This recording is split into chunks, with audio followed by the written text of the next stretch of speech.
Namaste everyone. I've come a long way from Kathmandu to here. Maza Kathmandu देखि यहाँ आएको छु र केवल एक मात्र उद्देश्यको साथ र एक मात्र मेसेज हजुरको सामु ल्याउनको लागि त्यो हो एकता जुन अहिलेको सिनेमा अहिलेको सिचुएसनमा बिस्तारै हराउँदै गइरहेको अवस्था छ त्यो भाद्र 23 र 24 गतेको दिन म आफैले पनि आफ्नो आँखा अगाडि साथीको जान गुमेको देखेको छु र त्यो साथीले जान गुमाउँदाखेरि त्यो साथीको जुन रगत बगेको थियो त्यो रगतको छिट्टा थियो र लुगा अझै पनि मेरो घरमै छ र म यो हजुरलाई भनौं कि मेरो जुन एजुकेसन मेरो जुन स्टडीज छ अहिले त्यो पनि मैले छोडेर यहाँसम्म आइपुगेको छु हरेक कार्यक्रमहरुमा म एक्टिभ हुन खोजिरहेको छु म सानो भए तापनि मेरो आवाज इट इज इम्पोर्टेन्ट भनेर म आज यहाँसम्म हजुरहरुको सामु उपस्थित भएको छु why did that movement start त्यो दिन त्यो आन्दोलन किन स्टार्ट भएको थियो एउटा मोबाइल मार्फत केवल एउटा मोबाइल मार्फत स्टार्ट भएको सुरु भएको त्यो movement it was not for nothing तर it started because we realized something big we realized something powerful we realized that our voice is the weapon and our unity it is the very shield for this nation त्यसैले हामीहरुले त्यो मुभमेन्टमा लगातार अगाडि बढेर आज यहाँसम्म उभिन बाध्य भएका छौं र साच्चै भन्नुपर्ने हो भने यो जुन एउटा पोलिटिक्स जो टर्म छ नि यो टर्म कहिले पनि मेरो विषयको कुरा थिएन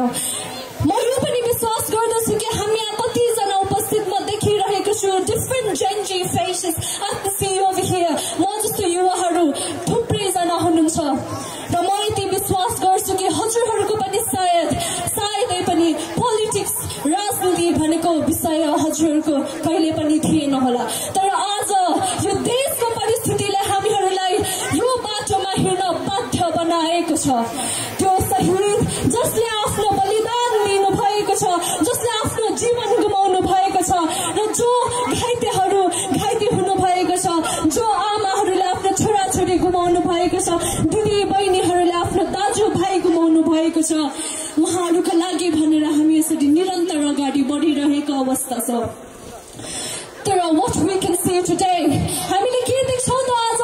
कति ग्रुप्सहरू कति पार्टीजहरू फर्म हुँदै डिभाइडेड हुँदै छरिरहेको अवस्था छ एक मात्र माग लिएर हामी हिँडेका थियौं जुन एन्टी करप्सनको लागि भनेर हामी आवाज उठाउँदै सडकमा हिँडिरहेका थियौं आज त्यो माग विभिन्न मागहरूमा विभाजित हुँदै गइरहेको अवस्था छ किन भइरहेको छ it is because of the lack of unity जुन एकता हामी माग गरिरहेका छौं अहिले त्यही एकताको कम भएर नि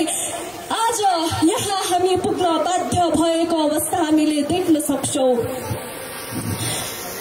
And what matters to me today is this country, is this nation of mine. यो देश केवल मेरो मात्र हैन, हजुरको मात्र हैन, हामी सबै नेपालीको हो. यो झण्डा जुन म भिडिरहेको छु, जुन हजुरहरूले पनि भिडिरहनु भएको छ, यो एउटा सन एन्ड मून, यो सूर्य र चन्द्रमाको यो जुन साइन छ,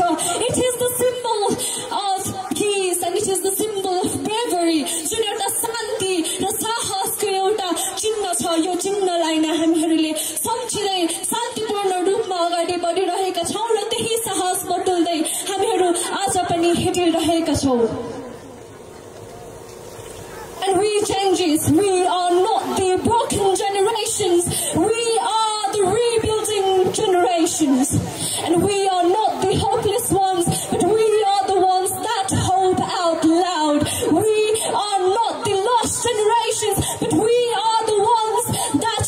dream and that believe that our voice can do something केवल एउटा आवाज केवल एउटा फोन मार्फत हामीले त्यत्रो ठुलो आन्दोलन गर्न सक्यौं सरकारलाई एक दुई दिनमा ढाल्न सक्यौं भने हामीले के चाहिँ गर्न सक्दैन रहेछौं त केवल चाहिन्छ the courage all we need is to dare हामीहरूले गर्नुपर्छ त आट म एकजनाले आट गर्न सक्छु यहाँ थुप्रै जना हुनुहुन्छ जो यो देशको लागि लड्छु देशको लागि जान दिन समेत तयार छु भन्दै हिँडिरहनु भएको छ भने हजुरहरू किन सक्नुहुन्न यो अहिलेको यो माग अहिलेको यो जुन मुद्दा छ यो हामी जेन्जीको मात्र नभएर हरेक नेपाली आमा बाबा Nepali brothers sisters mothers and भनेर बसेको छ र हरेकको इच्छा देशमा परिवर्तन देख्नु हो र त्यो परिवर्तन त्यति बेला मात्र सम्भव हुन्छ जब हामीहरू एकताबद्ध रूपमा अगाडि बढ्नेछौँ नत्र हामीहरूले देखेको त्यो परिवर्तनको सपना हाम्रा ती मार्टियर्सहरूले देख्नु भएको त्यो सपना देशमा आउँछ देशमा उज्यालो एउटा किरण छाउँछ भनेर देख्नु भएको त्यो सपना केवल सपना मात्र रहन्छ र त्यो खेरो मात्र जानेछ हाम्रा ती शहीदहरूले बगाउनु भएका रगत अझै पनि यी हाम्रा हातमा नसा नसामा बगिरहन्छ ती आवाजहरू अझै पनि गुन्जिरहन्छ र त्यो आवाजले अझै पनि परिवर्तन कहाँ छ सोधिरहन्छ र यही निमित्त हामीहरू आज यहाँसम्म खडा छौँ आज हामीहरू यो आवाजलाई दबाउन नदियोस् कसैले पनि यो आवाजलाई नदबाओस् भनेर हामीहरू आज हिँडिरहेका छौँ डटिरहेका छौँ खटिरहेका छौँ र यसैमा हजुरहरूको पनि participation it is equally important and we want all of you to join us not toe to toe but hand in hand and shoulder to shoulder come together because only in unity lies the true power unity ma ekmatra शक्ति छ र त्यो शक्तिलाई न हावा न आँधीहरू कहिले पनि भत्काउन सक्ने छैन सयौं टुक्राहरू यदि जोडिएका छन् भने बाँधिएका छन् भने त्यसलाई हामीहरूले सजिलोसँग भाँच्न कदापि पनि सक्दैनौँ त्यस्तै हाम्रो यो पुस्ता पनि त्यस्तै हो यदि हामीहरू एकतामा हिँड्यौँ अगाडि बढ्यौँ भने हामीहरूलाई कसैले पनि छुट्याउन सक्दैन हावाले पनि छुट्याउन सक्ने छैन न त आँधीहुरीले नै छुट्याउन सक्नेछ हामी आज एक टोमाटोमा उभिएका छौँ एक हो आगोको जुन एकतामा जल्छ र जलेर सारा देशलाई उज्यालो किरण दिन्छ उज्यालो सारा देशभरि छर्छ र दोस्रो खरानी त्यो खरानीको बाटो जुन आफू कमजोर हुन्छ आफू बिलाएर जान्छ र जुन पनि शहीदहरूको रगत थियो त्यो रगतलाई बिर्सिएर आफू पनि इतिहासमै बिस्तारी हराउँछ र इतिहासले पनि उसलाई बिर्सन्छ र निर्णय केवल हामीहरूको हातमा छ The decision is up to us whether to be the ash or to be the fire हामी आगो हुने आगोको त्यो उज्यालो किरण हुने या त खरानी हुने हामी त्यो परिवर्तनको उज्यालो परिवर्तनको आगो हुने या त हामी पराजयको त्यो खरानी हुने त्यो एउटा धुलो बन्ने त्यो निर्णय हामीहरूले लिनुपर्ने अवस्था आज यो देशमा आएको छ एक्जाम्पल त धेरै दिनु नै पर्दैन किनभने हजुर सबैजनाले देखिसक्नु भएको छ म मात्र होइन कतिजना यहाँ सानो सानो यङ भोइसेसहरू आज हजुरहरूको सामु यसरी खडा भइरहेको अवस्था छ कारण के त यो देशको स्थिति देखेर हामी कतिसम्म मौन बस्न सक्छौँ त we cannot stay silent जब त्यो आन्दोलनमा मैले साथीको रगत बगेको मेरो आँखाले प्रत्यक्ष रूपमा देखेँ नि तब at that point of my life I decided that I cannot stay silent anymore म चुप बसेर हुँदैन मेरो तर्फबाट what I can do I will do and that will be done and that must be done by each and every one of you by each and every individuals that are present over here in this afternoon and we cannot really ignore the pain of our injured ones कति आमा बाबाहरूले आफ्नो छोराछोरीहरू गुमाउनु भएको छ सम्झिनुहोस् त्यो स्थितिमा आफूलाई राख्नुहोस् how would you feel आफ्नो दाजुभाइ यदि हजुरले गुमाउनु भएको भए आफ्नो दिदीबहिनी आफ्नो साथी आफैले देखिरहेको साथी हजुरले गुमाउनु भएको भए हजुर के चुप बस्नुहुन्थ्यो हजुर के मौन बस्नुहुन्थ्यो हजुरलाई त्यो परिस्थिति त्यो स्थितिले पनि मौन बस्न कदापि पनि दिँदैन थियो and I believe कि हजुरहरूले यदि आफ्नै परिवार त्यस्तो स्थितिमा गुमाउनु भएको थियो भने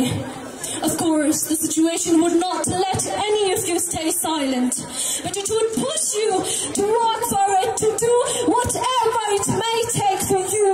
no matter whether it might cost your own very life हजुर अगाडि बढ्नु हुन्थ्यो र त्यसको विरुद्ध हजुर आवाज उठाउने हुन्थ्यो आज यो देशले हाम्रो छोराछोरीहरू गुमाएका छन् आज यो नेपालमा रुइरहेको अवस्था छ कति रगतले सडकहरू भिजेको अवस्थामा हामी किन चुप रहने Gen Z United for Parivartan we have to be fearless we have to be courageous त्यही एउटा साहस त्यही